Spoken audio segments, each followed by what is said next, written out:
Good afternoon today and welcome back to my channel. This is a new day, it's a new episode, it's a new thing that we're trying to learn in this my show, that is the Let's Learn with Eddie. And today it's a new day where I'll be trying to define or to give you the difference between two terms that are used in cost accounting.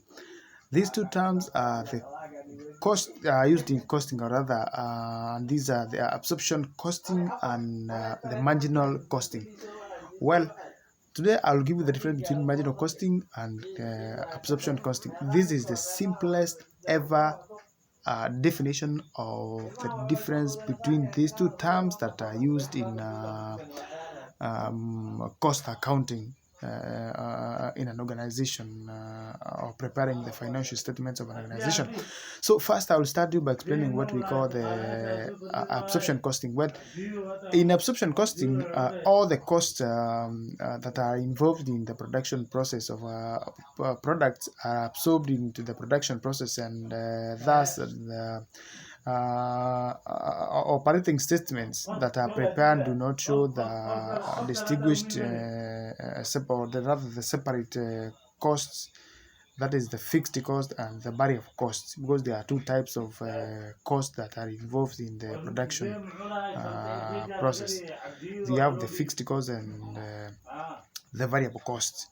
So when preparing accounting for these costs using the absorption costing model, the fixed cost and the variable cost are not separated. They are absorbed in the production cost in the production of commodities. So on the other hand, we have what we call the marginal costing. The marginal cost, the costs are not absorbed, they are treated separate. The fixed account, the fixed costs are not absorbed in the cost of, or rather, the fixed costs are not absorbed in the cost of production.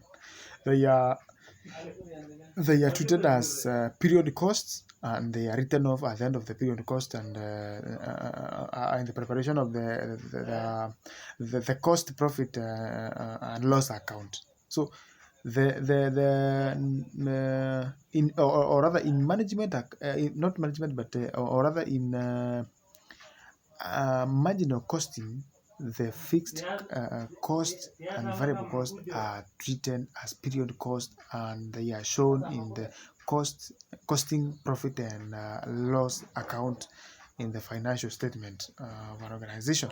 So that is basically the difference between absorption costing, where in absorption costing, all the cost of production, that is the fixed and the variable, are absorbed in the cost of production, whereas in marginal costing, these costs are shown are not absorbed, and they are shown as separate, or rather are shown as period cost, and they are written off each period, or written for each period in the costing, profit, and loss account. Basically, that is the simplest ever definition of these two, or the difference between these two, the absorption costing and management costing. So read more or watch more videos so that you can understand this meaning, and watch this video as many times as possible that you can understand. So the difference is, again, as I say, all costs in absorption costing are absorbed in the cost of production, whereas in marginal costing, they are shown separately as period costs, are written off for the period in the cost, profit, and costing, profit, and loss account. That is the simplest definition of the difference of these two terms. So thank you for watching this video. Rewatch again for you to understand. Please remember to subscribe my channel so that I can be able to give you more information on the accounting, taxation, economics, and entrepreneurship concepts that you can be helpful to you in your learning, maybe in your CATS, in your final exam, or even the CPA, or maybe in your other mode of learning, or maybe may assist you. So remember to subscribe this channel, and remember to click on the bell on the right side of your on right hand side of this video, so that you can be able to get notified whenever I upload that video. So this has been Let's Learn with Eddie show, and my name is Eddie, and thank you for watching. Goodbye.